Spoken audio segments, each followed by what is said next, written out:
Good morning from Bobblehead Homestead. I'm Jeff. Today is Wednesday and it's snowing.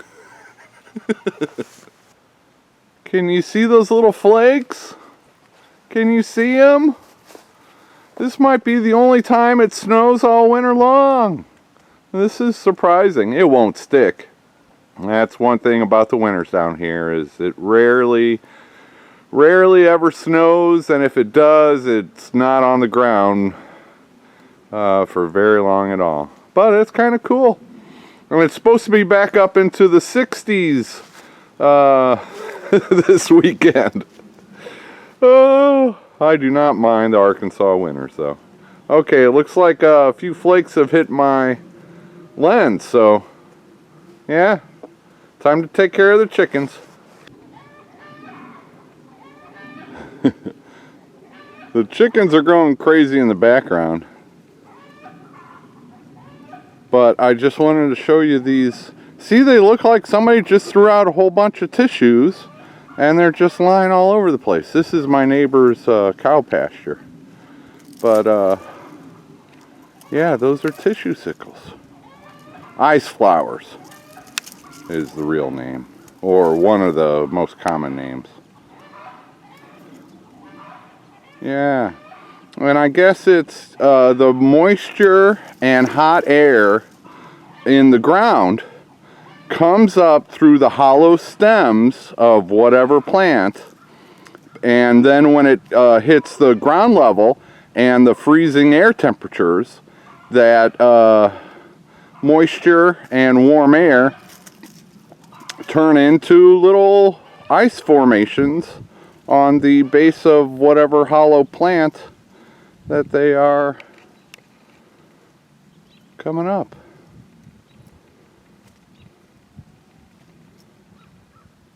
Okay. Yeah.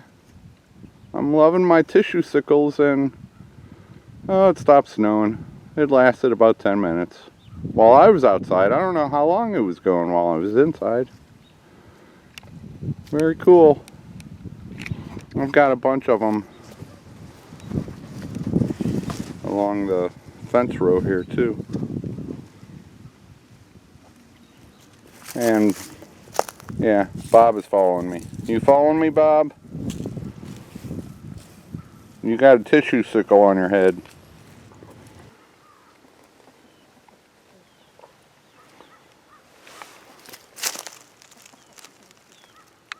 Yeah.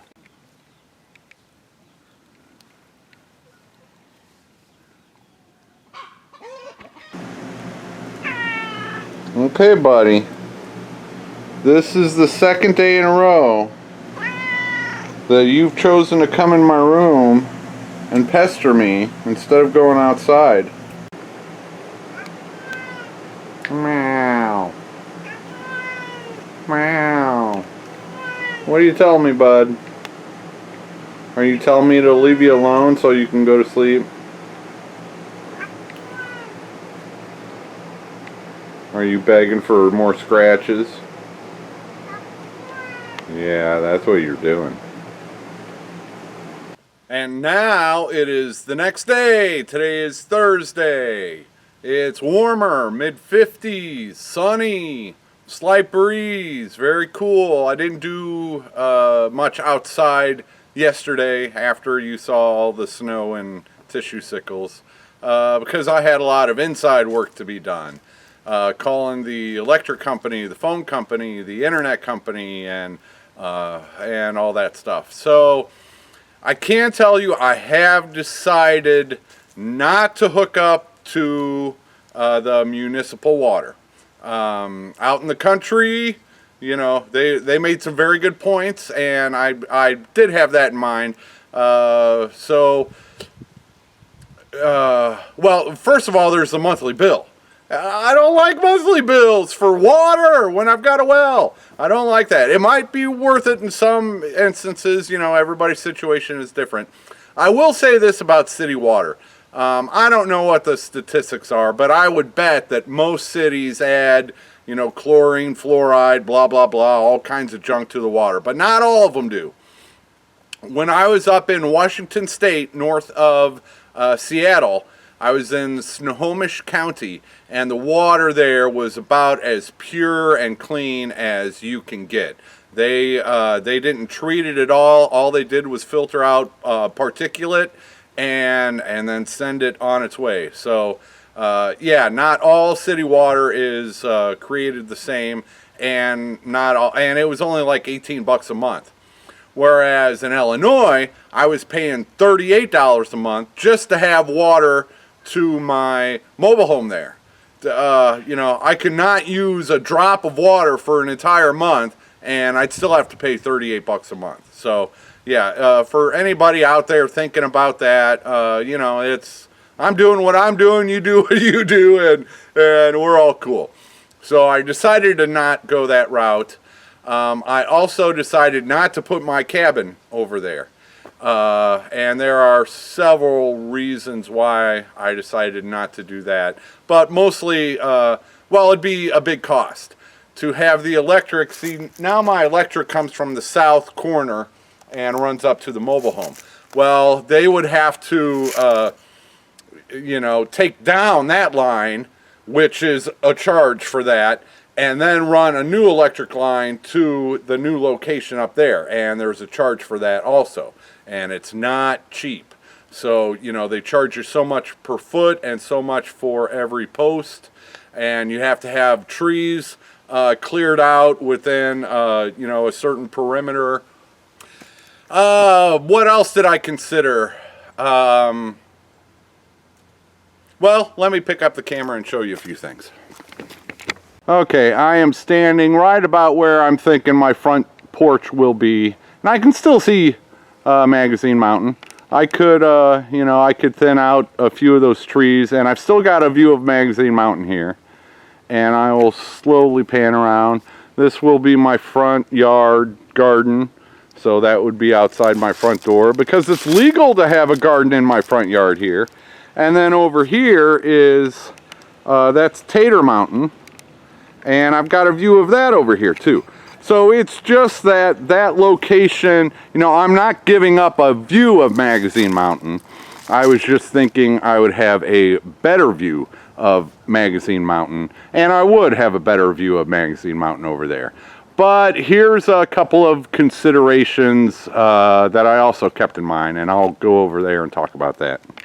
This is the spot where I was thinking of putting my cabin. It was cleared out by this bulldozer here.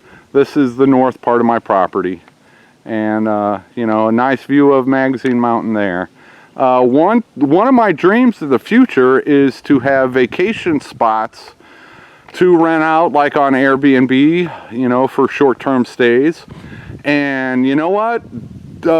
This would be a great view, and that would be a selling point for renting out that vacation rental, whether it be a yurt or another cabin or, you know, some type of camping spot. And somebody's coming, so talk to you later. All right, where was I? My neighbors are so nice, just so nice. Okay, I am talking about why I decided not to put the cabin over here. Let's see, number one was the cost to run the electricity. Then I'd have to run the water over here from the well, and I'd also have to get my internet moved over here, and that is also not free. So, and then I believe I was starting to talk about having vacation rental spots. Well, I think this would be a nice location for a vacation rental spot where they can look out their windows and see the mountain and the cows. Another thing, and I'm not complaining a bit, but another thing is that with cows comes a little bit of smell and a whole lot of flies. So you can see the fencing right there, and so I would be very close to the cows. And it's not bad, except in the heat of the summer. That's when the closer you get, the more flies there are and a little bit more odor. So that was something else that came to mind, was the proximity to the cow pasture. And I'm not complaining at all. That might make it bad for a vacation spot, but in the dead heat of the summer, I'll just have to warn people about that.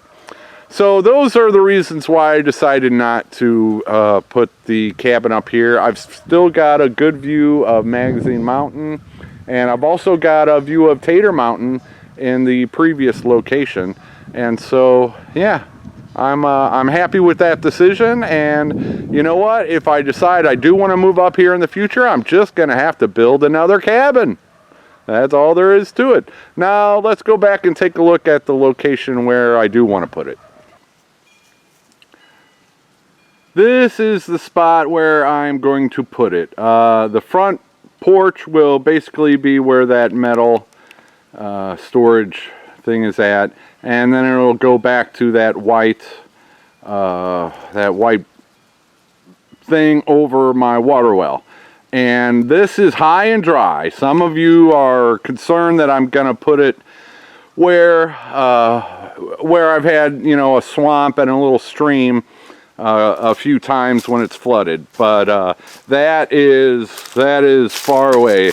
I know it probably doesn't show up on the camera very well, but this spot here is high and dry. Where these trees are is even higher than where that previous house thing that was torn down, and there's still remnants there.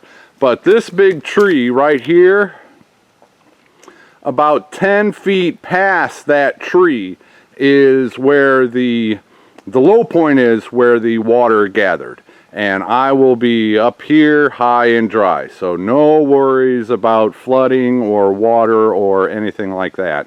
It slopes down, and this is it's actually higher than like the surrounding ground, so everything slopes down in this portion of my property. Everything slopes down from here. Yeah, so about 10 feet past that tree is where the water is, and it slopes down sharply starting at that tree, but there's a gradual slope down from this point, so there are no worries about water and stuff like that. So yep, I like this spot. It's close to the water well. It's not going to cost me much to run water to the cabin.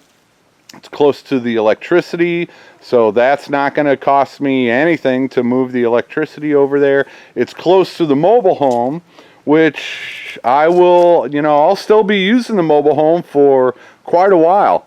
And I would like to keep the electric on in there also, because that's where I would like to raise baby chicks. I'll use it for storage. I can, you know, start seeds in the spring. I can start seeds indoors under grow lights. And so yeah, I would like to keep the electric on in the mobile home. And that's something, if I had the electric moved to the location in the north, I would probably lose the electricity in the mobile home, and it would not be as functional for me. Fifi, you're so cute.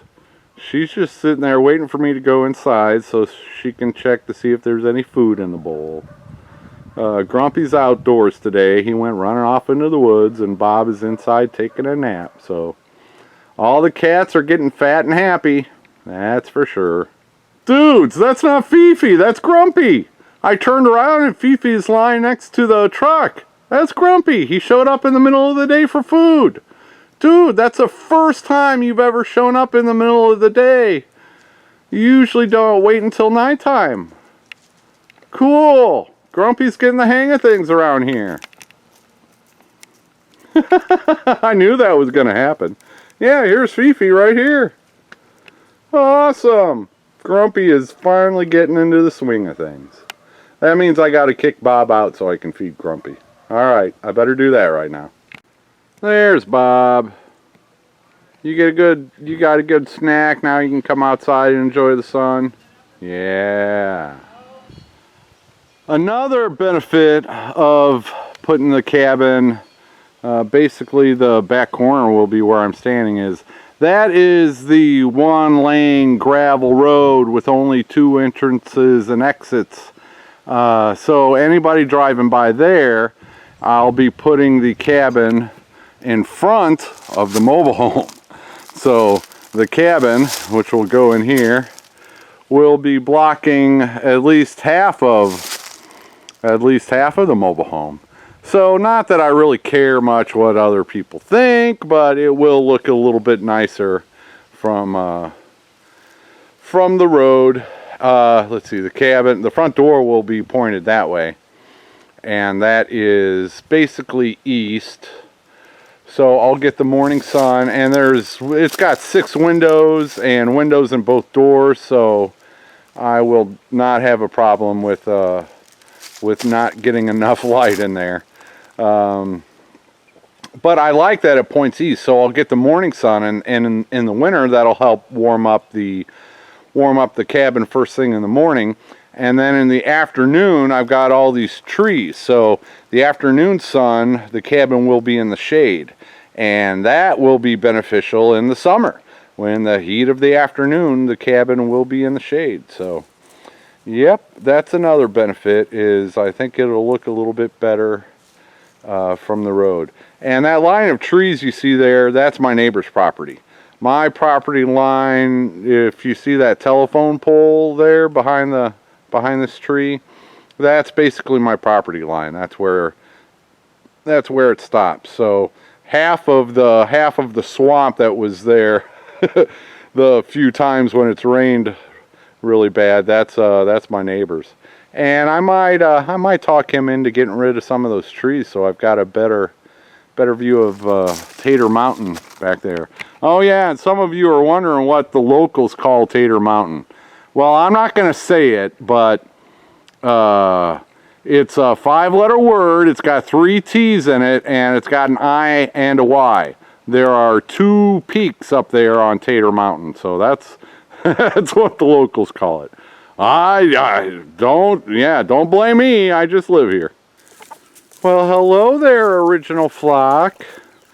Good morning, Wild Berry. Good morning, Carol Burnett.